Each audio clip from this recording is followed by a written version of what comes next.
آقای طباطبایی خسته نباشید. سلامت باشید. ممنون. خیر مقدم میگیم حضور شما رو در زادگاه خودتون.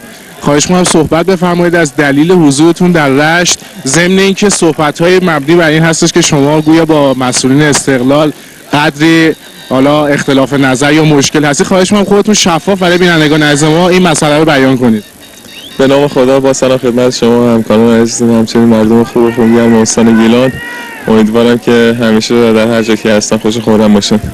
در مورد اینکه الان اینجا هستم، من در این عید قربان مراسمی داشتم تو شهرش برای یکی از بستگان مراسم جشنی بودش. اومدم اینجا و اجازه که گرفته بودم از مربیان مرخصی گرفتم به شهرم اومدم و در مورد مسائلی که اخیراً عنوان میشه، یه سری مسائل مشکلات بودش که صحبت شدش با مربیان و طبیعیه بالاخره تو هر خانواده احتمال داره مشکل به وجود بیاد. تو خانواده ما هم همینجوری حالا مشکلی به وجود اومده. ان شاءالله سعی می‌کنیم که مشکلمون حل بشه. اگر هر چه در خدمتتون هستیم، اگر نشدش که بالاخره کارمون جای دیگه ادامه میدیم. خواهش می‌کنم. شما دقیقاً چند وقت دیگه قرارداد داری با استقلال تهران؟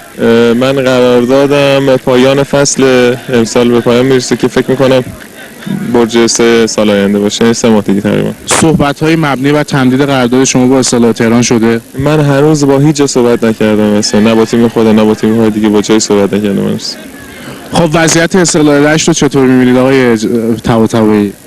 وضعیت استقلال رشت من تیم خوبیه. استقلال رشت من فکر می‌کنم امسال دچار یک بحرانی شده. اون بحرانم در واقع نشأت گرفته از این عدم خودباوری شده در بازیکن‌ها، چون تیمشون با بازیایی که از اول فصل انجام دادن متاسفانه نتونستن نتیجه بگیرن.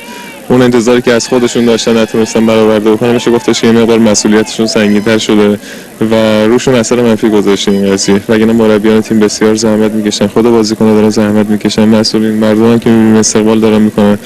باید این حالت و این قضیه از تیم رخت بنده. یعنی بازیکن‌ها باید به این باور برسن که واقعا میتونن این کارو بکنن. خود امروز هم میتونه شروع خوبی باشه. اگر بتونن امروز بازی رو ببرن خیلی میتونه کمک بکنه، تاثیر بذاره و بیشترین چیزی که واقعا میتونه کمک بکنه به این تیم، من فکر می‌کنم یک پیروزی میتونه باشه.